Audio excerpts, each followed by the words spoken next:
Avec Hippocast, je vous propose de vous plonger dans la vie d'un ou d'une étudiante en médecine, pharmacie, dentaire ou sage-femme, et plus particulièrement de sa première année. Cette année est un véritable défi. Du jour au lendemain, il va falloir apprendre à travailler, à s'organiser, à avoir confiance en soi et réussir. Seulement un étudiant sur 5 passera en deuxième année. Il faut être le meilleur, ne pas perdre de temps. Qu'est-ce qui fait qu'on réussit ? Pour répondre à cette question, j'invite des étudiants et des étudiantes afin de percer leur mystère. Bonne écoute. Aujourd'hui, je reçois Anaëlle, qui est en deuxième année à l'université Paris-Cité. Bonjour. Bonjour. Donc tu as, pendant cette première année, une méthode de travail assez particulière, parce que tu ne travaillais pas avec des fiches. Oui. C'est la première fois que j'entends ça, donc ça, tu vas nous en dire plus tout à l'heure. Tu n'as pas fait de prépa. Non. Tu as fait que du tutorat. C'est ça. Donc ça, pareil, on va un peu creuser. Et aussi, t'aimerais aussi faire passer le message que pendant cette année-là, il faut tout donner le maximum de chances de réussir, mais tout en gardant une certaine santé mentale. C'est ça ? Ouais, exactement. Eh bien, très bien. On a autant de temps que tu veux pour discuter de tous ces sujets. Et on commence tout de suite. T'as choisi quelle fac de médecine ? Mon choix, c'était du coup l'université de Paris à l'époque. Donc Oui. maintenant, université de Paris-Cité. Parce que, en fait, on devait choisir des mineurs. Avec la réforme, on choisit une mineure. Et la mineure qui m'intéressait, c'était santé des populations. Alors, je savais pas du tout ce que c'était, mais ça avait l'air cool. Et j'avais pas envie de faire la mineure biologie, physique, chimie, par exemple. Ça avait l'air trop scientifique. Moi, j'avais envie de me détendre. Et donc, c'était la mineure qui m'intéressait le plus à cette fac. Et je l'ai eue, donc j'y suis allée. D'accord. T'avais pas mis Sorbonne ? Si, après, j'ai mis toutes les autres facs de l'Île-de-France. Donc, Sorbonne, Bobigny, Saint-Quentin-en-Yvelines, je crois. Celle à Créteil aussi, qui faisait une LAS un peu particulière. Donc, j'ai mis les 5, mais c'était pas mes premiers choix. Donc, donc t'as choisi par rapport à la mineure, mais pas par rapport au majeur, à la majeure. Ah non, Ok. pour moi, c'était pareil partout, en fait. Je D'accord. pensais pas qu'il y avait des différences dans la majeure. Et avec le recul ? Je suis contente d'être à l'université de Paris-Cité, ouais. Bon, très bien. Donc, tant mieux. Ok. Donc une fois que t'es accepté, tu pars en vacances. Ouais. Mais est-ce que tu profites des vacances un peu pour te renseigner comment c'est cette première année de médecine ? Est-ce que c'est à ce moment-là où tu réfléchis si tu vas prendre une prépa ou pas ? Qu'est-ce que tu te poses comme question ? Je parle beaucoup avec une amie qui va faire médecine aussi. Et à sa sœur aussi qui a fait des études, qui a fait une première année, mais après qui est partie en pharmacie, je crois. Et donc, je lui pose beaucoup de questions pour savoir si elle a des infos. Puis, je regarde un peu sur le site pour connaître un peu les matières que je vais avoir, pour m'intéresser un peu. Mais... Donc, quand tu dis sur le site, c'est le site de l'Université de Paris-Cité ? Ouais, le site de l'Université de Paris-Cité. Après, c'est tout. Franchement, non, j'étais en vacances. La fac, c'était dans le temps. Donc... Et est-ce que ta copine et la sœur de ta copine ont fait une prépa ? Non, elles ont pas fait. Ma copine, elle en a pas fait. Sa sœur, je sais pas. Je pense pas, mais je sais pas. Et pourquoi t'as pas pris de prépa ? En fait, je me suis jamais posé la question de est-ce que j'allais prendre une prépa ou pas. J'avais juste pas envie de prendre une prépa. Déjà, il m'avait pas fait une bonne impression parce que j'étais allée aux portes ouvertes de l'université de Paris. Et il y avait des gens de prépa qui m'avaient un peu alpagué et qui m'avaient dit ouais, tu sais, les prépas c'est bien, on va en cours à ta place. Enfin, ils m'avaient dit des trucs un peu absurdes. Donc j'étais un peu en mode non. Moi, je les avais laissé parler et j'avais dit non gentiment, en sachant que j'allais pas en prendre. J'avais juste pas envie parce que pour moi, c'était pas nécessaire. Mais après, je comprends que il y a beaucoup de personnes qui ont des retours comme quoi les prépas, c'est un peu indispensable parce que forcément, ils ont plus de fiches, plus de cours, etc. Ils ont plus de support. Mais je sais pas, pour moi, non, c'était pas utile. J'avais pas envie. Pourtant, quand tu me dis que t'aimes bien être cadré, d'avoir un rythme, tout ça, peut-être que la prépa, ça aurait pu un peu faciliter ce côté-là. Oui, c'est vrai, mais avec une amie, la même amie qui a fait médecine, elle m'avait parlé du tutorat, elle m'avait expliqué qu'il y a des étudiants de deuxième année qui font des cours, qui font des trucs comme ça. Donc je m'étais dit, je vais faire ça. À quel moment t'as entendu parler du tutorat ? Je pense que ça devait être dans l'été. Après, je sais plus trop à quel moment j'ai appris qu'il y avait un tutorat à l'université de Paris. Enfin, je pense que c'était dans l'été, étant donné qu'ils proposaient une pré-rentrée D'accord. et que je m'étais inscrite pour la faire. Bon, même si je l'ai pas trop fait, mais je m'étais inscrite pour la faire, donc c'était pendant l'été au moins que j'en ai appris. Sur les réseaux sociaux, etc. D'accord, et t'as regardé un peu leur site internet, tout ça? Ouais, j'étais allée, ils ont un site internet et leur page Instagram aussi, ils communiquaient beaucoup sur la pré-rentrée, comment s'inscrire, etc. C'était assez facile. Ça s'appelle A2Sup, hein, de mémoire. Oui. Ok. A2Sup. Vous pouvez voir sur A2Sup. Très bien. Pourquoi t'as pas fait la pré-rentrée? En fait, j'ai fait la pré-rentrée, donc c'était 2 semaines. C'était en août, il me semble, peut-être les 2 dernières semaines d'août. En fait, je suis partie en vacances l'avant-dernière semaine d'août, donc j'avais pas envie de... j'étais en vacances, donc je profitais de mes vacances. Donc j'avais pris la pré-rentrée en distanciel, parce qu'ils proposaient distanciel et présentiel. Et en fait, après la 2e semaine, quand je suis rentrée, j'ai suivi les cours en distanciel de la 2e semaine. Mais la première, non, j'étais en vacances. D'accord. Donc t'as fait quand même une moitié de pré-rentrée. Voilà. Et qu'est-ce que t'as appris pendant cette pré-rentrée? Au niveau du contenu des cours, Est-ce que tu t'as pris de l'avance un peu sur certains cours, ou est-ce qu'ils expliquaient un peu une méthodologie de travail? Qu'est-ce qu'ils disaient? Est-ce que c'était des généralités ou c'était directement ils rentraient dans le vif du sujet? en général, pendant les pré-rentrées, ils font les parties un peu les plus compliquées du programme, les cours difficiles, ils les font en accéléré. Donc c'est vrai que c'est un peu stressant, enfin, surtout que moi je suis arrivée à la 2e semaine, du coup ils connaissaient plein de trucs. Moi j'arrivais, ça parle de thermorégulation, je comprends pas trop. Mais ouais, ils font du coup les cours les plus importants, ils insistent sur des points, et ils font des points de méthode, et ils donnent des conseils aussi. Ils donnent beaucoup de conseils, les tuteurs ils sont vraiment là pour les premières années, ils sont vraiment à l'écoute et attentifs. Tu te souviens un peu des conseils qu'ils donnaient? Je me souviens d'un conseil qui m'a marqué, c'est dormez beaucoup.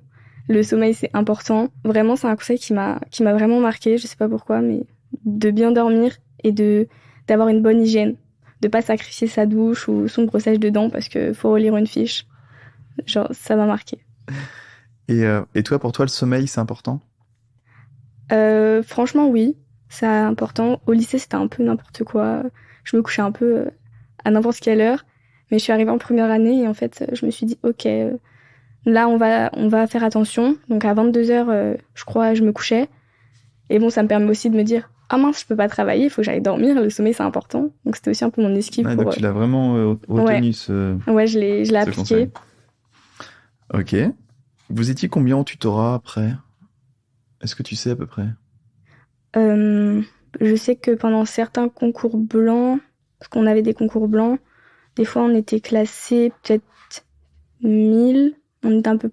Mais je sais pas trop. Ah oui, donc il y a presque la moitié de la promo qui fait le tutorat. Ouais, il y a beaucoup de gens. Donc le classement, oui, il prend sens du coup. Ouais. Ok. Et ta copine qui a fait que le tutorat aussi, elle est en 2e année aujourd'hui? Ouais, elle est arrivée 90e. Waouh. Ouais. Elle est pas à la même fac que moi, elle est à Lyon. Mais ouais, elle a réussi. Ah oui, donc, mais comment vous connaissiez alors? On se connaissait du lycée, mais elle a décidé de partir et de pas vivre sur Paris en fait. Donc elle a dit, oh, je vais aller à Lyon. Mais on était dans le même lycée, collège, primaire, crèche, D'accord. c'est ça. Vous gardez contact. Ouais. Et comment vous faisiez? Est-ce que vous envoyiez des petits messages pendant la P1 ou pas, de soutien, On s'appelait quelques fois. C'était assez rare parce qu'on travaillait beaucoup et on n'avait pas forcément besoin de s'appeler tous les jours. Des fois, on faisait des petits appels pour se raconter, pour décompresser, pour parler des cours aussi, forcément, vu qu'on fait la même chose et que à ce moment-là, on n'a pas beaucoup de personnes qu'on connaît qui font comme nous. Donc on a un peu... Enfin, moi, c'était un peu la seule personne que je connaissais. Je connais personne de mon lycée qui a fait médecine. Donc ouais, on se donne des conseils, on se rassure, on se soutient et on rigole. Voilà, quoi. Un petit moment de pause? Ouais. D'accord. Ah, donc arrive donc la pré-rentrée, donc elle se termine. Il y a un petit concours blanc, je crois, à la fin de la pré-rentrée? Un petit examen? Oui, c'est exact, ouais. Tu te souviens de ton classement? Alors, je me souviens pas de mon classement. Je me souviens d'une de mes notes en biochimie, où j'ai eu 4. Mais en même temps, j'avais pas vu le programme et c'était vraiment compliqué, la biochimie. Mais sinon, mon classement était... C'était catastrophique. Enfin, je crois qu'il était pas si mauvais que ça en plus, alors que j'avais pas du tout suivi les cours. Mais je pense qu'en fait, les notes de tout le monde étaient vraiment tellement basses parce que tu peux pas ingérer toutes les connaissances qu'ils nous ont données en 2 semaines et c'était pas le but. Le but, c'était vraiment de voir comment se passe un examen. Ouais. C'était plus ça que vraiment avoir un classement représentatif. Et du coup, le premier jour de la vraie rentrée, t'étais déjà un peu dans le bain. Ouais, c'est ça. Je crois que le premier cours, c'était un cours de chimie et c'était un truc que j'avais vu au tutorat. Et d'ailleurs, c'est un truc que je pense que j'aurais pas compris si j'avais pas vu cette pré-rentrée parce que c'était compliqué. Je pense que j'ai déjà oublié. D'accord. Est-ce que tu peux nous parler un peu de ton organisation pendant le semestre 1 de travail? Donc, à mon organisation, donc déjà, j'allais à tous les cours. Je regardais tous les cours en live, vu que comme c'était confinement, c'était sur Zoom. Donc, j'étais chez moi. J'essayais de me lever tous les jours à la même heure, donc à 7 heures, et de commencer à travailler tous les jours à 8 heures. En général, on avait des cours plus tôt le matin. Et après, en fait, j'avais pas vraiment d'emploi du temps défini. Par exemple, je sais que beaucoup font la méthode DJ, que j'avais essayé, j'avais tenu un jour, parce que ça, j'arrive pas. Donc c'est juste, je faisais les cours, et après je les reprenais tranquillement, je le revoyais, soit le jour, enfin, j'essayais de le revoir soit le deuxième jour. En fait, mon objectif, c'était que à la fin de la semaine, ou à la fin du week-end, j'ai au moins revu au moins une fois tous les cours de la semaine, que je les ai relus, surlignés, que je les ai un peu compris. Des fois, c'était pas faisable. C'était un peu ça, Tu suivais un peu le rythme de la fac. Ouais, j'ai vraiment suivi le rythme de la fac. C'est ce qu'ils conseillaient d'ailleurs pour pas trop perdre le fil. Parce que beaucoup de gens ne suivent pas du tout les cours. Mais ça peut être dangereux parce que on peut vite prendre du retard. Donc déjà qu'on prend du retard. Et donc j'essayais vraiment de suivre le rythme de la fac. Donc le matin à 8h, donc quand tu disais en live, c'est-à-dire que c'était vraiment en streaming, quoi. Où tu reprenais les vidéos du cours a posteriori en accéléré. Non, je les regardais en même temps. Tu regardais, ok. Ouais. Donc quand le cours il avait lieu lundi matin à 8h, t'étais devant ton ordi. Voilà, c'est ça. Et qu'est-ce que tu faisais? Alors j'imagine que tu faisais pas de fiches, parce que tu m'as dit que tu faisais pas de fiches quand on a discuté un peu ensemble tout à l'heure. Donc je crois que t'es la première que j'entends, que j'interroge, qui n'a jamais fait de fiches. Ou peut-être que t'en as fait 2-3 et après t'as arrêté. Non, celle que j'ai fait, c'était à la fin de l'année. Au semestre 2, où j'en ai fait 2. Mais sinon, en fait, au début des cours, on n'avait pas de support de cours. On n'avait pas de référentiel, ce qu'on a maintenant, c'est-à-dire les diapos de tous les cours qui sont imprimés et que les profs sont en train de présenter. Là, on n'avait vraiment rien, parce que la fac, ils n'avaient pas encore distribué ça. Tu les avais pas en PDF sur le portail numérique? Des fois, ils les mettent après les cours. Donc non, on les avait pas. Et même si je les avais, vu que j'étais sur mon ordi, je trouvais ça compliqué de switcher, sachant que j'avais déjà la vidéo sur mon ordi. Oui. Donc les premiers cours, j'ai essayé de prendre des notes. En fait, j'ai essayé d'écrire ce que le prof disait. Au bout de 10 minutes, j'ai vite compris que c'était pas possible. Donc j'ai arrêté. Donc juste, j'écoutais les cours. Et après, quand on avait les référentiels avec les diapos imprimés, j'essayais de prendre des notes de ce que le prof disait. Je suivais les deux en même temps, en fait. Je lisais le polycopié et ce que le prof disait en même temps. Parce que des fois, ils rajoutent des choses à l'oral ou ils disent ça, c'est important. Ils insistent sur des points, donc on fait un petit astérix pour souligner que ça, il a dit, faut le retenir, ça peut tomber à l'examen, par exemple. Donc je faisais comme ça. D'accord, donc en fait, les polycopiés, ça te servait de fiche, finalement, en tout cas de support visuel pour apprendre. Ouais, je me servais que de ça, je les lisais plusieurs fois, ou je les récitais à des élèves imaginaires. Donc... tu les expliquais à des élèves imaginaires, d'accord. Est-ce que t'as pu remarquer que quand tu mettais des petits astérix, quand le prof disait ça, c'est important, eh bien effectivement, c'était tombé au concours, ou pas du tout? Alors pas du tout, franchement, j'ai pas fait gaffe. T'as pas fait attention? Non. Je pense qu'en général, si c'est important, il le mettait vraiment, mais j'avoue que... Ah ouais. Tu peux pas faire une analyse rétrospective non, là, c'est... Ok, tant pis. Donc alors, si je comprends bien, premier apprentissage, on va dire, c'est que tu écoutes et tu essayes de comprendre le cours. Ouais. Ensuite, après, quand il y a les polys qui sont arrivés, donc tu écoutes, tu comprends le cours, et en même temps, tu complètes les fiches. Enfin, les fiches, le polycopier, pardon. Voilà, je prends des petites notes. Ensuite, une fois que t'as à peu près tout compris, Enfin, maintenant, imaginons que t'aies pas compris un point. Qu'est-ce que tu fais? C'est-à-dire que tu t'attends que le cours soit disponible au replay et tu repasses des petits moments que t'as pas compris? Non, c'était très rare que je fasse ça, que je repasse les cours, parce que j'avais un peu la flemme. Ouais, Donc en général, je relisais le point du cours ok. que je comprenais pas. Si je comprenais vraiment pas, je pouvais poser des questions au tuteur sur le forum. Il répondait assez vite et en général, leur réponse, elle convenait, enfin c'était bien. Et sinon, des fois, je me disais, je peux pas tout comprendre. Donc je, T'apprends sans comprendre. je me dis, soit j'apprenais, soit je me disais, bon, ça, je comprends pas trop, je reviendrai plus tard. Mais des fois, ça arrive Ok. que je revienne pas. Donc t'as ton polycopier qui est annoté. Tu les revois pas, donc tu fais pas la méthode des J, donc tu les revois pas 3 jours après, par exemple. Tu vas les revoir quand? J'ai essayé de le revoir donc le lendemain du cours que j'avais eu, ou dans le week-end. Et sinon, en fait, c'était un peu quand j'avais le temps. Là, je me disais, j'avais rien à faire, donc bon, je vais essayer de revoir ce cours-là. C'était pas très défini. Des fois, j'essayais que ce soit défini. Enfin, en fait, des fois, dans la semaine, vu que j'avais mon emploi du temps qui était sur un agenda, je me disais, j'essayais de noter les cours de la semaine que j'allais revoir. J'essayais de les revoir tel jour, etc. Des fois, c'était pas faisable. Et si, par exemple, il y a un cours que je devais avoir le mardi et que j'avais pas eu le temps et qu'un mercredi, j'avais rien à faire, moi, j'essayais de le revoir. Mais D'accord. c'était pas très... J'avais pas de méthode précise. Ok. Et quand tu revois un cours, au bout de combien de temps tu fais l'exercice de l'expliquer à des élèves imaginaires? C'est très rapide. Je pense que ça peut être... une fois que mon cours, il est surligné, parce que je surligne des petites choses, et que donc je le revois, je lis un bout, je l'explique. Je lis un bout, je Ok. l'explique. Donc je l'explique en même temps de le lire. Donc quand je l'explique, je le connais pas vraiment par cœur. D'accord. Ok. Pour toi, c'était très important de reformuler un petit peu ce que tu avais appris et pour le mémoriser. Oui, parce qu'on m'a toujours dit que quand on, quand on comprend ce qu'on apprend, c'est beaucoup plus facile. Donc, des fois, je reformulais pas trop, donc des fois, juste je lisais la phrase du texte, mais juste je la regardais pas. Mais j'ai essayé de le faire. Après, je l'ai pas fait avec tous les cours, parce que ça prend quand même du temps de faire ça, je trouve. Et c'est un peu fatigant quand t'as un cours qui fait, je sais pas, 10 pages. C'est un peu long. Mais je trouve que c'est quand même une méthode, enfin, je trouve que ça marche bien et je connais d'autres personnes qui faisaient ça aussi, qui parlent à des gens imaginaires et qui font des cours. Mais Et tu faisais quoi? Tu marchais, enfin, t'étais debout? non, non, en général, j'étais assise sur un canapé, sur mon lit. D'accord, mais pas à ton bureau. Non, je faisais pas trop ça à mon bureau, non.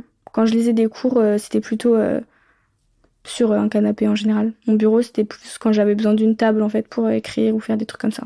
D'accord. Ok. Et à quel moment tu t'entraînais avec des annales?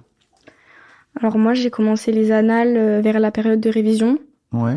ou peut-être un peu avant, peut-être une semaine avant. Donc l'examen du premier semestre, c'est mi-décembre. Ouais, c'était ça. Et donc t'as commencé quand, à peu près? Donc, on avait 2 semaines. On a eu une semaine avant les examens. Enfin, là, on a eu la semaine des examens et on a eu 2 semaines avant de révision, où là, j'avais prévu de faire des annales. Et je crois que j'ai commencé un peu la semaine d'avant, mais c'était encore... Enfin, c'était pas... J'en ai pas fait beaucoup, quoi. Et pourquoi t'en as pas fait beaucoup? Parce qu'il y avait des trucs que j'avais pas fini et je voulais... En fait, pour moi, c'était vraiment annales, période de révision. J'étais un peu fixée comme ça, donc... Et avant, on avait les tutos, donc les examens blancs du tutorat. On en a eu 3, donc pour moi, c'était aussi des entraînements. Oui, ok. D'accord. Qui sont répartis tout au long du semestre. Oui, c'est ça. Ok. Euh, et ben ça me permet donc de faire une transition pour comprendre un peu l'organisation du tutorat. Toi, comment tu l'utilisais pour cette année-là? Je l'utilisais... il faisait beaucoup de fiches, donc ça, je les ai pas trop utilisées. J'en ai utilisé quelques-unes parce qu'il y avait des petits QCM à la fin et sur des cours qui étaient compliqués, par exemple. Voilà, quand je comprenais pas un point de cours, j'allais voir si le tutorat aussi avait pas fait une fiche. Et leurs fiches, franchement, elles étaient bien parce elles sont synthétiques, elles sont ludiques, elles donnent envie de les lire. Donc je l'utilisais comme ça, mais ça c'était assez rare, franchement. Sinon, je l'utilisais pour les examens, les examens blancs. Donc il y en a eu 3 plus le premier, le tuto 0 après la pré-rentrée, que lui, je compte pas vraiment comme un examen blanc. Et je les suivais aussi donc sur les réseaux sociaux, souvent, en story, par exemple, Instagram, il y avait des P2 qui se filmaient, qui donnaient des petits conseils. Donc j'écoutais ça, c'était bien. Et ils rappelaient aussi beaucoup de choses importantes. Ils faisaient beaucoup de points motivation aussi sur leur réseau.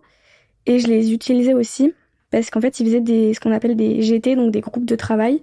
En fait, c'est les P2 qui proposent un support d'exercice. Et après, ils proposent une séance de correction. En fait, c'est un peu comme un ED de la fac. Donc, on prépare nos exercices et après, il y a une séance de correction. Et je crois que je les ai tous faits, les groupes de travail du tutorat.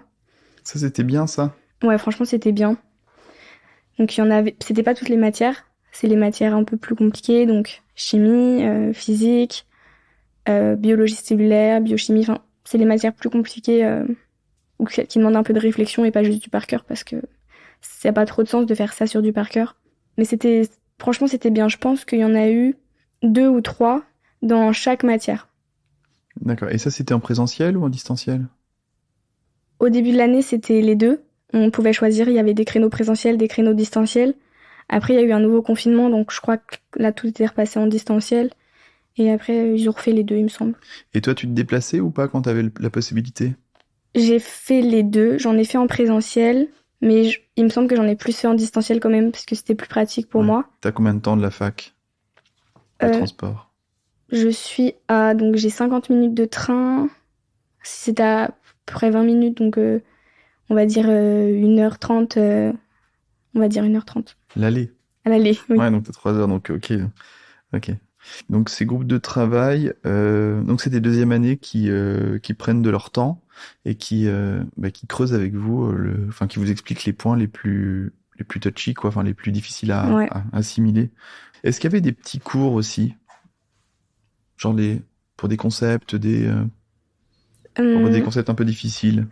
Il y a eu quelques vidéos, mais vraiment pas beaucoup, quelques vidéos sur des points de cours qui étaient à disposition sur leur site internet. Tu les as utilisés ou pas? Oui, j'en ai regardé une ou deux, vu que c'était sur des points que je comprenais pas trop. En général, c'est vraiment des points compliqués. J'en ai regardé une ou deux. Mais sinon, pas de cours à part pour la pré-rentrée. D'accord. C'était sur quelle matière? Tu te souviens? C'était de la chimie. Ah, je crois que la chimie, t'aimais pas trop. Non, j'ai pas trop réussi la chimie. D'accord. T'étais classée combien à peu près au col du tuto? J'étais classée... Ça dépendait des matières. Des fois, j'étais 300, des fois, j'étais 900. En fait, ils insistent beaucoup sur le fait que les premiers tutos sont pas vraiment représentatifs, étant donné que tout le monde n'est pas à jour. Il y en a plein qui ont du retard, etc. Mais je crois que le dernier tuto, donc le plus représentatif, 2 semaines ou 1 semaine avant la période de révision, j'étais pareil je crois que j'étais dans les 600. Il y a une matière que j'avais complètement ratée. Ah oui, 600 sur 1000, ça fait un peu peur. Ouais, mais... Tu t'es pas inquiété? Ça t'a pas démoralisé? En fait, je pense que je savais dès le départ que j'allais pas être classée grande admissible. Moi, mon objectif, c'était d'aller aux oraux. Non, j'étais pas trop stressée. Oui, t'as pas l'air stressée. Non, alors que d'habitude, je suis hyper stressée. Dès qu'il faut que je passe à l'oral, je stresse, même si je sais que mon truc il est bien, je vais stresser. D'accord. Alors là, j'étais pas stressée. Ok, tu savais, tiens, moi je visais les oraux et puis... Ouais, on y va, ok. ouais, Sauf que là, on est au S1, on ne sait pas encore. non, Pas de spoil. c'est ça. Non, et donc les dernières semaines les 2-3 semaines de révision que tu t'es accordé, c'était ton rythme, il s'est un peu accéléré. Comment tu t'es organisé à ce moment-là? Alors, mon rythme, il s'est accéléré forcément. Je m'étais dit, ok, faut que je fasse des annales. Donc, j'ai regardé quelles annales étaient à ma disposition. Et donc, je sais très bien que les annales les plus récentes sont les plus représentatives. Donc, je m'étais aussi fixé un peu un nombre d'annales par jour. Et en fait, sur mon emploi du temps, j'avais écrit tel jour, je fais telle annale, tel jour, telle annale, etc. Annale plus correction. Parce qu'en soi, ce qui prend le plus de temps, c'est la correction. Et ça, c'est vraiment important. C'est aussi un conseil du tutorat. Franchement, la correction des QCM, des annales, des tutos, c'est plus important que l'exercice en lui-même. Est-ce que tu peux nous en dire plus? Qu'est-ce que c'est la correction? La correction, donc, c'est... tu reprends tous tes QCM, tu regardes ceux qui sont vrais, ceux qui sont faux. Tu regardes ce que toi, t'as mis. Donc, tu regardes ceux où t'as eu bon. Est-ce que t'as eu bon parce que tu savais ou est-ce que t'as eu bon parce que c'était du pif? Donc, tu lis en général. Donc, ils disent que c'est vrai, mais en général, ils mettent un point de cours, ils disent pourquoi c'est vrai. Et après, tu regardes ce où t'as eu faux, pourquoi t'as eu faux. Et aussi, en général, tu peux remarquer les pièges. Parce que en première année, il y a beaucoup de pièges. Donc des fois, ça se joue sur un mot. Et par exemple, le fait de dire telle enzyme entraîne uniquement ce mécanisme, bah c'est faux parce qu'elle entraîne aussi d'autres mécanismes. Donc en soi, la phrase est vraie, mais non. Donc ça permet de dénicher les pièges, de remarquer tes erreurs et de revoir des points de cours aussi, des trucs qu'on n'a pas compris. Donc pour moi, c'est vraiment hyper important. Donc repasser du temps après à analyser un peu tes réponses. Voilà, vraiment, je passais du temps. Et quand tu avais une faute, est-ce que tu le reportais sur un carnet d'erreurs ou pas? Alors oui, je faisais ça parce qu'on m'a dit que c'était bien. Donc moi, c'était des feuilles blanches, mais ça c'est écrit carnet d'erreurs. Je l'ai fait pour les 3 tutos et pour les annales après. Mais je faisais pas pour le reste, sinon. C'était vraiment pour les grosses épreuves, on va dire. Et tu le relisais tous les combien? Je les ai Jamais. relus pendant ma semaine de révision. Je crois que je les ai relus pendant ma semaine de révision. Et j'ai relu avant chaque épreuve, le soir, je revoyais mon carnet d'erreurs. D'accord. Et tu penses que c'était vraiment utile? Tu le conseillerais? Oui, franchement, parce que des fois, je voyais qu'il y a une erreur que j'ai faisais plusieurs fois, alors que je l'avais déjà fait. Et normalement, quand t'as fait une erreur, t'es censé plus la refaire sur un piège débile. Mais tu vois que tu l'as fait plusieurs fois, donc je sais pas si pendant l'épreuve, je me souviens plus s'il y a vraiment des... Je me suis dit, ah tiens, ça, je l'ai noté dans mon carnet d'erreurs, mais c'est possible. Donc je pense que c'est pas mal, ouais. Ça fait plaisir quand même. Ouais. Ok, ensuite, on arrive au jour du concours. Tu peux nous raconter un petit peu ce moment? T'avais pris un hôtel? Alors, pas du tout. Alors, moi, Ok, donc vraiment là, en roue en libre. chill. J'étais un peu... Tu t'es bien reposé pendant cette P1? C'était agréable? Oui, c'était bien. Hein. Moi, j'ai bien vécu ma première année. J'étais tranquille. Ouais. Ouais. Donc alors, comment ça se passe? Tu t'es levé du coup super tôt? Je pense que j'ai dû me lever... J'ai pas le souvenir de m'être levée hyper tôt, donc je pense que j'ai dû me lever comme d'habitude, enfin peut-être à 6h, 5h30 max, mais pour moi ça va. Et donc en plus c'était à Porte de Versailles. Porte de Versailles. Bon, moi je suis arrivée 3 heures à l'avance, hein, parce que On sait jamais. j'ai trop peur du retard. Surtout que j'étais convoquée genre 3 heures à l'avance. Et bah je suis arrivée et j'avais décidé de pas réviser avant les épreuves. Donc ça dépend beaucoup des gens. Il y a énormément de gens qui révisent avant les épreuves. Moi, j'ai décidé de pas réviser pour pas m'embrouiller juste avant les épreuves, etc. Donc ça, c'était pas ma méthode. Donc je suis arrivée et j'ai rien fait. J'ai mangé des chips. Et j'ai rejoint une amie que j'avais rencontrée cette année-là. Et après, on a rejoint des amis, on a papoté de la vie, un peu de la médecine. Enfin, forcément, on a parlé un peu des cours et tout, mais je pensais pas. J'étais pas... J'étais un peu ailleurs, on va dire. D'accord. Et t'étais assez satisfaite de toi après l'examen? Après toutes les épreuves? Ouais. Est-ce que jamais tu t'es démoralisé, stressé quand t'as entendu la feuille d'examen? Comment t'as géré ce moment un peu de stress? Alors, je pense que déjà le moment le plus stressant, en fait, ça a été quand... En fait, on rentre dans la salle, on pose nos affaires, donc on a une place attribuée, etc. Là, on avait le droit un peu des fiches, on n'avait pas trop le droit, c'était pas très clair. Donc moi, de toute façon, j'en avais pas. Et à un moment, ils nous disent, bon, maintenant, tout le monde rend ses fiches et silence, quoi. Donc là, t'attends, il est 12h50, l'épreuve, elle commence à 13h, donc pendant 10 minutes, il n'y a pas de bruit. Donc ça, c'est un peu le moment stressant parce que t'attends, ça monte, ils distribuent les brouillons, les copies, etc. Donc ça, c'est le moment le plus stressant.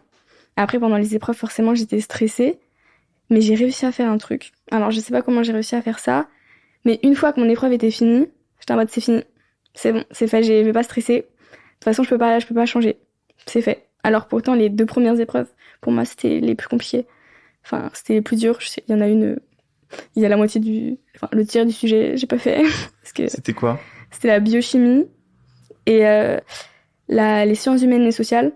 Donc du par cœur pour les sciences humaines et sociales. Ouais, du par cœur et de la rédaction. C'est pas mon point fort, on va dire.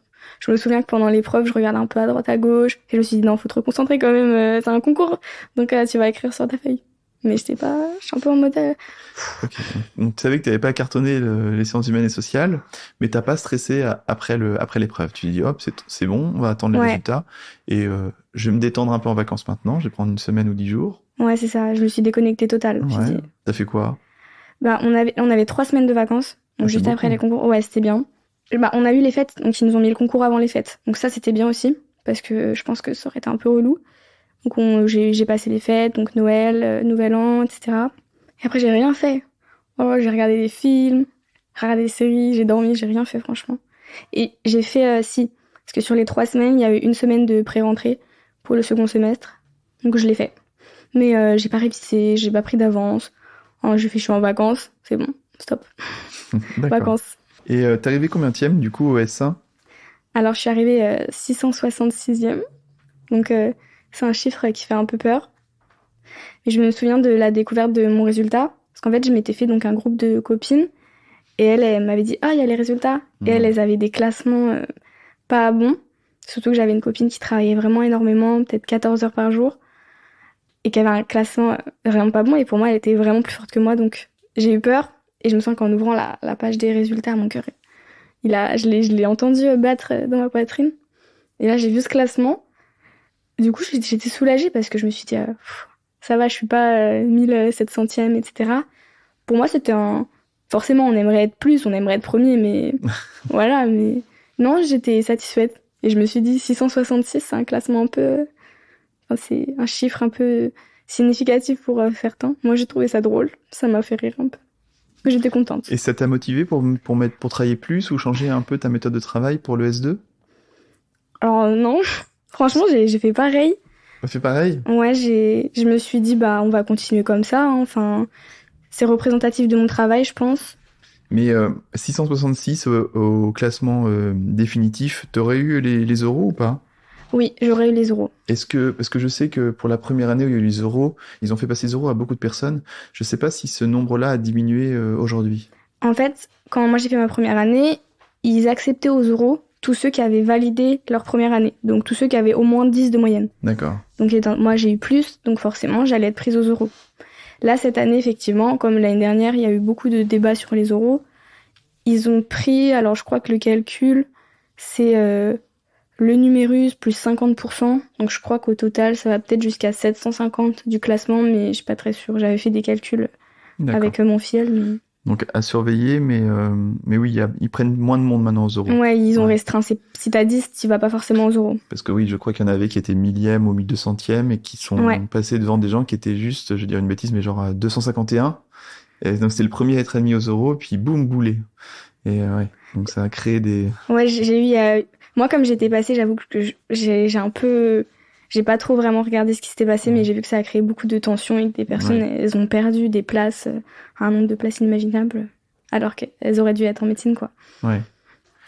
Donc, ok, donc revenons. 666, tu changes pas ta méthode de travail. Le semestre 2 à UPC, il est plus court.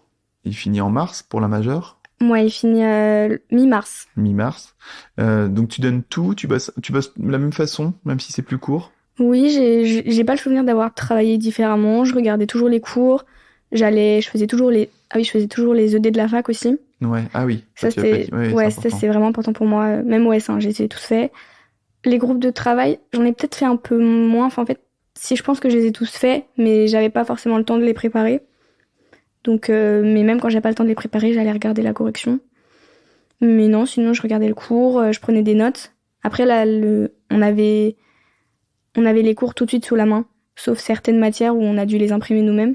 Enfin, moi, je préférais les imprimer parce qu'ils les avaient pas fournis. Mais je lisais les cours, je les surlignais, je les récitais à mes élèves imaginaires, toujours. Non, j'ai pas changé. D'accord. Et à la colle du tuto juste avant le S2, tu l'as faite la dernière colle? Ouais, je l'ai faite. Et tu te souviens de ton classement?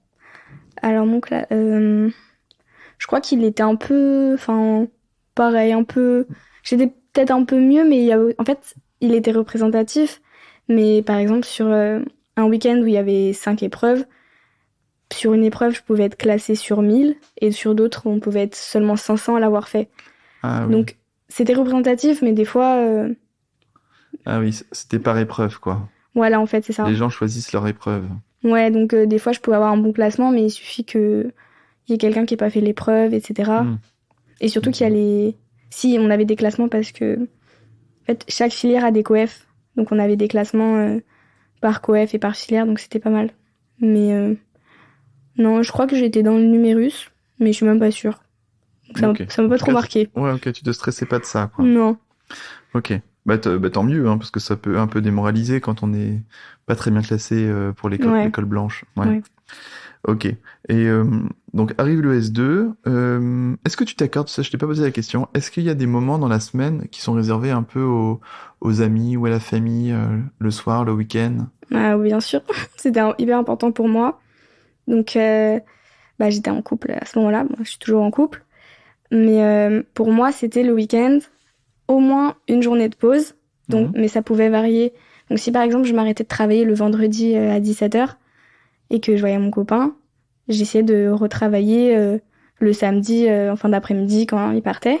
Et donc j'avais une journée de pause, même si elle était un peu décalée sur 2 journées. Voilà. Et si je le voyais le samedi soir, je travaillais le vendredi soir normalement. Je me levais le samedi matin, je travaillais jusqu'à midi et je retravaillais le dimanche vers 18h. Ok, donc 24 heures de pause. Voilà, à peu près. Pas plus, dire. Ok. Et le soir, est-ce qu'il y avait un soir qui était réservé aux amis? Non, pas spécialement, parce que mes amis qui étaient aussi en études sup, forcément c'est plus compliqué. J'avais une amie qui habitait sur Paris, donc pas spécialement, mais si fallait que je fasse un truc, si un soir il y avait un truc de prévu, je m'interdisais pas. Il y avait un soir, je me souviens, on était allé sur Paris au resto pour l'anniversaire d'une amie, je me suis pas privée d'y aller, mais ouais, c'était important quand même pour moi de faire des pauses. Par contre, j'ai arrêté le sport. Tu faisais quoi? Je faisais de l'athlétisme, donc j'ai arrêté le sport. Mais je pense qu'en soi, j'aurais pu continuer quand même. C'est juste que j'avais envie d'arrêter pour cette première année, mais je pense que dans l'emploi du temps, j'aurais pu le gérer. Y aller 1 ou 2 fois par semaine, je pense que j'aurais pu. C'est faisable. Et tu travaillais près combien de temps par jour, environ? Alors, j'ai pas trop compté, je comptais plutôt pendant mes périodes de révision. Donc pendant mes périodes de révision, j'essayais de faire, je dis 10 heures, mais je faisais plus 9 heures, on va dire. Mais vraiment 9 heures de travail, c'est-à-dire que quand je faisais 20 minutes de pause, j'essayais de l'enlever de mon temps de travail pour que ce soit représentatif. Donc, c'était un peu un objectif pour moi de faire 9 heures. C'était bon pour ma conscience. Je me demande, ok, c'est bon, j'ai atteint 9 heures. Sinon, pendant le reste du temps, je sais pas. Je pense que je faisais peut-être pareil ou peut-être un peu moins. Mais je calculais pas trop, en fait. Enfin, j'essayais de travailler, mais je calculais pas trop. D'accord. Donc, 8-9 heures, on va dire. Ok, tu t'es toujours un peu ménagé, entre guillemets, parce que c'est déjà beaucoup comme travail, mais tu te ménageais par rapport à certains qui bossaient, comme cette copine qui bossait 14 heures par jour et qui finalement n'a pas eu médecine. Non, elle n'a pas eu médecine. Ouais. Et est-ce qu'avec le recul, tu comprends qu'est-ce qui s'est passé pour elle? Oui, après, à ce moment-là, on savait pas, mais maintenant, c'est toujours une copine et on sait qu'il y a eu d'autres facteurs qui ont joué sur le fait qu'elle n'ait pas eu... Des facteurs personnels ou Oui, des facteurs personnels. Okay, d'accord. Qui l'ont déstabilisé. Ouais, voilà. Okay.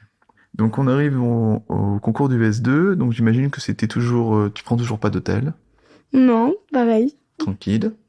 Enfin tranquille, je te lève à 6h ou 5h du mat. Et ok, donc tu finis tes épreuves. T'es plutôt confiante ou pas par rapport au S1? Non, je me sens que c'était un peu plus compliqué quand même.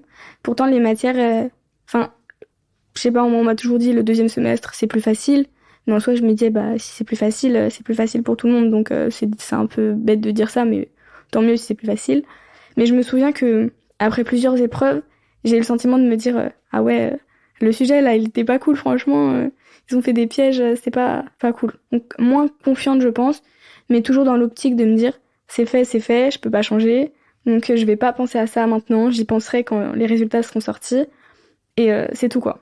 Je vais pas me prendre la tête sur ça alors que j'ai aucun impact. Donc voilà, c'était fini quoi. J'étais en vacances. Vas-y, ton classement définitif. Alors je suis arrivée donc 490e. Ce qui est une super remontée. Hein.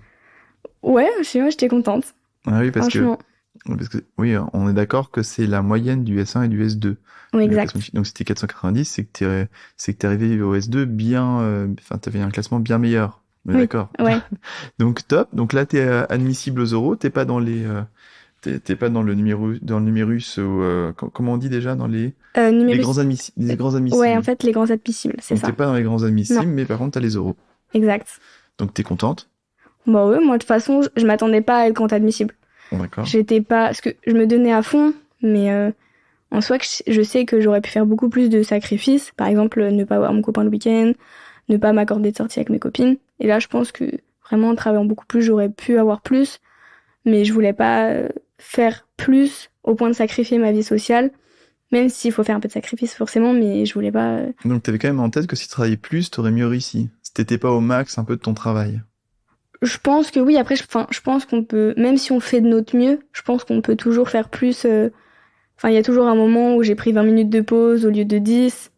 Mais bon, après, est-ce que ça aurait changé? En fait, je sais pas. Est-ce que tu penses pas que la courbe en fait de temps de travail et résultat, elle est pas linéaire? Je pense que tu satures un peu, je pense à un moment, et peut-être même que si tu travailles plus avec le stress, finalement, tu diminues tu peux même être moins performante le jour du concours. Bah, c'est sûr que si tu travailles plus au point de dormir seulement 5 heures par nuit, ça va diminuer ta qualité de travail, étant donné qu'on assimile énormément quand on dort. Bon, c'était très important pour moi. Je me suis dit non, il faut que je dorme. Là, faut pas travailler. Mais je pense que oui, après un point, ça sature. Après, je pourrais pas dire si j'étais au max, mais j'étais satisfaite et j'ai eu ce que je voulais, donc pour moi, c'est le principal. Donc t'as les oraux. Comment tu t'es préparé pour ces oraux? Alors en fait, pour moi, en fait, c'était vraiment une formalité. Je me suis dit, bah, les oraux, c'est bon, je suis dans le numérus, ça va être un truc, ok, on va prendre quelques places, mais pour moi, c'était vraiment pas quelque chose de décisif.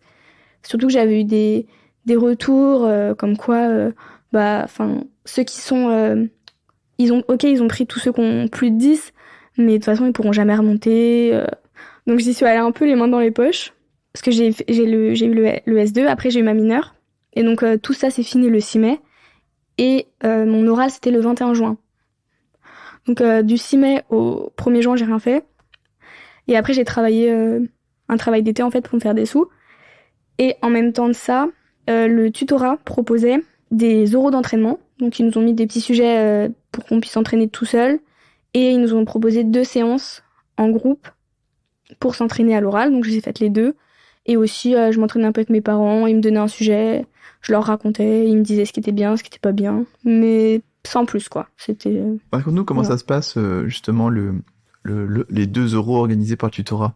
C'est des petits groupes de travail aussi, où vous passiez les uns à la suite des autres et vous vous notiez, vous faisiez des commentaires? Comment ça se passait? C'est ça, on était 3 ou 4, ou peut-être un peu plus, avec un tuteur, donc quelqu'un de 2e ou 3e année.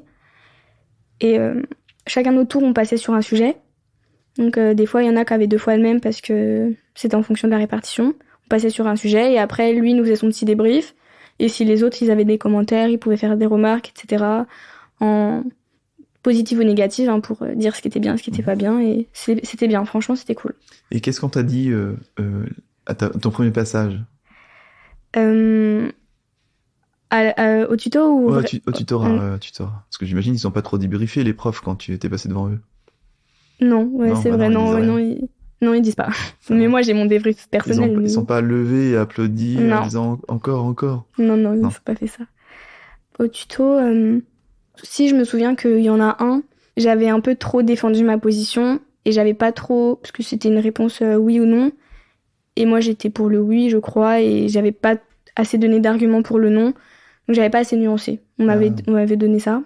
Sinon, je me souviens pas exactement, mais... Donc, t'as un sujet à défendre, c'est ça? Donc, premier type d'examen, c'est une mise en situation? C'est ça, le premier, c'est une mise en situation. Et tu t'es tombée sur quoi le vrai jour? Alors, le vrai jour, je suis tombée sur un texte, ça parlait d'écologie. Je crois que c'était les mesures que doivent prendre un peu les Français, les mesures individuelles pour l'écologie de la France. Par exemple, le fait d'avoir qu'un seul enfant et mettre des mesures un peu restrictives pour que les Français aient pour l'écologie. Et alors, t'as dit quoi? Ça s'était bien passé, je me souviens, mais j'avais dit que des mesures restrictives, c'était pas forcément la chose à faire. Enfin, j'avais donné l'exemple, bien sûr, de la Chine, qui avait eu qu'un seul enfant, et on a vu que finalement, ça avait donné c'était pas top, même si peut-être pour l'écologie, c'était bien. Je sais pas si niveau écologie, les industries en Chine, c'est top. Non, le fait qu'ils aient qu'un seul enfant. Oui, bien sûr, mais en fait, ça résout peut-être pas tous les problèmes écologiques. Non, pardon, oui. on va peut-être pas rentrer dans un débat là. Bon, ça s'était bien passé, j'ai eu 18, donc voilà. Il m'avait fait une petite blague à la fin, parce qu'en fait, on avait des brouillons, et j'avais pris tous mes brouillons, sauf qu'en fait, il y avait les brouillons des autres, j'avais pas vu. Et du coup, il m'avait dit, ah bah non, faut prendre qu'une seule feuille, c'est pas top pour l'écologie. Donc j'ai fait, ouais. Donc voilà, il m'a fait un petit comme ça. J'espère que t'as rigolé quand même. Ouais, j'ai fait genre ah. Mais bon, j'étais stressée donc je suis partie. Mais ça s'était bien passé sinon. J'étais contente de cette orale. D'accord. Et le deuxième type d'examen, c'est une analyse d'articles, ou de graphiques? Ouais, alors en fait, on s'est beaucoup entraîné sur des analyses d'articles. Et en fait, on a appris peut-être 2-3 semaines avant les oraux qu'en fait, c'était plus un graphique qu'un article. Donc je me suis entraînée sur quelques articles, mais c'était pas trop ça. Et d'ailleurs, c'était pas trop ça à l'oral, hein. C'était difficile comme graphique, c'était quoi? Ça parlait de maladies psychiatriques et de santé mentale et du confinement, je crois, un truc comme ça. Mais ça s'est pas très bien passé, je me suis un peu contredit sur certains points. Ils étaient pas très convaincus, j'ai eu 13, donc c'est pas une très bonne note pour les oraux. Mais bon, c'était pas très bien passé, on va dire. T'as eu 13 pour les deux passages? Non, j'ai eu 13 pour le deuxième, 18 pour le premier. Okay. Donc j'avais à peu près, je crois, c'était 16 et quelques de moyenne. Ok, donc t'as bien cartonné le premier, heureusement. Ouais, okay. On va dire. Bon, tant mieux. Et après, donc ça, c'était le 21 juin, c'est ça? C'est la fête de la musique? Ouais, moi, je les ai passés le 21 juin, ouais. Ok. Et les résultats, c'est quand? Je crois que c'était en juillet, parce que moi, je suis passée le 21 juin, et on était beaucoup, étant donné qu'ils prenaient de la 300e personne. Ça peut leur faire un boulot monstrueux. Ouais, C'est ça qu'ils ont diminué le nombre d'admissibles aux oraux. Je pense, et pour le poids aussi que ça a été sur la note finale. Mais ça devait être en juillet. Je crois que j'étais en vacances, peut-être. Je sais plus exactement, mais c'était pas en juin, donc début juillet, mi-juillet. Et donc, le résultat est... Le résultat est que je suis donc 480, donc j'ai pris 10 places, donc je suis contente. Donc là, je suis pas encore en médecine, parce qu'en fait, faut choisir... je suis pas première à choisir, donc il y a des gens qui vont choisir avant moi. Enfin, je suis 480, et sachant que il y en a déjà 260 qui sont partis en médecine. Après, il y en a qui sont partis dans les autres filières, évidemment. Mais donc, je savais à ce moment-là que c'était bon et que j'allais avoir médecine en premier choix, étant donné que j'étais dans ceux qui pouvaient avoir médecine directement sans attendre que les classements se vident. D'accord. Donc, j'étais contente. Voilà. En fait, pour moi, c'était vraiment une formalité, donc j'ai pas vraiment été surprise. Je me suis dit, c'est bon, les oraux, j'ai un peu stressé forcément, mais... Ouais. Pour moi, je me suis dit, non. C'était qu'administratif, finalement. Oui, pour moi, vraiment, je pensais pas que ça allait jouer comme ça. Et après, j'ai vu un peu toutes les revendications qu'il y a eu, tous ceux qui ont été déclassés, mais moi, je me suis dit, non, c'est un petit oral, voilà. Bon. Et j'aime bien terminer par une question. C'est plutôt je vais te demander 3 conseils que tu pourrais donner à un terminal qui va rentrer en passe en septembre. Qu'est-ce que tu lui dirais? Profitez de ces vacances d'été et de ces temps de pause, en fait. Donc après le premier examen, donc il y a des vacances, faut profiter. Je pense que ça sert à rien de s'avancer. T'auras tout le temps après de voir les cours, de les apprendre. Donc faut vraiment, quand l'université te donne du temps de te reposer, prends-le parce qu'ils en donnent pas beaucoup. Donc faut vraiment profiter de ça. Aussi garder une bonne hygiène de vie, ne pas se renfermer du coup que dans les études et garder ce contact avec la vie, même si forcément il va être plus restreint qu'au lycée. Faut rester entouré et il faut toujours faire attention aux personnes qui sont autour de nous parce que même pour eux après c'est compliqué. Et après ne pas culpabiliser quand on fait quelque chose et tout donner et se rappeler que dans tous les cas on a fait de notre mieux et que peu importe les résultats, ça va aller et on pourra toujours trouver une autre issue. Donc ça va aller. Franchement, ça va aller. Vous inquiétez pas. Faut pas être trop dur envers soi-même. Voilà, c'est ça, oui. Se faire confiance. Oui, ça va aller. Mais pour ça, il faut quand même travailler. Il faut être, pour avoir bonne conscience, il faut quand même fournir le travail, on va dire, qu'on estime juste et nécessaire pour avoir une chance de réussir la P1. Faut travailler, mais faut être aussi conscient de ses limites. Oui. Et ne pas... C'est un équilibre. Voilà. Il faut vraiment trouver sa propre méthode de travail aussi. Faut pas se comparer. Oui, d'ailleurs, en revenant à ça, t'as pas eu trop de stress, ou en tout cas, t'as pas eu trop de remarques de ton entourage. Quand je dis dans ton entourage, c'est des P1 qui disent, mais attends, ou des tuteurs, ils disent, qu'est-ce que tu fais? Tu fais pas de fiches, j'ai jamais vu ça. Pas du tout. Non, pas du tout? Non. J'ai pas eu de... Non, ils étaient assez... Les tuteurs, je leur parlais pas vraiment de ma méthode de travail. Un peu plus à ma marraine. Mais non, sinon... Chacun avait sa méthode, on était un peu tous différents, donc... D'accord, ok. Pas de remarques. Eh bien, un grand merci Anaëlle. Merci. Et je te souhaite plein de bonnes choses dans tes études. Et je sais pas ce que tu veux faire, mais tu me l'as dit. Qu'est-ce que tu veux faire plus tard ? Je sais pas, j'ai plusieurs choses qui m'intéressent. On verra alors. Ouais. Eh ben, un grand merci. Au revoir. Au revoir. Bravo, vous avez écouté jusqu'au bout. Merci de partager cet épisode à tous ceux que vous connaissez et qui vont tenter médecine, pharma, sage-femme, dentaire ou kiné. Si ça vous a plu, alors mettez 5 étoiles et abonnez-vous à la chaîne. C'est vraiment important, c'est ce qui me fait ressortir des classements. Si vous adorez les podcasts et que vous préparez le pass, je suis sûr que vous adorerez Hippocast, l'appli. Les cours dans tes oreilles, le pass dans ta poche. Allez vite voir sur hippocast.fr. À bientôt!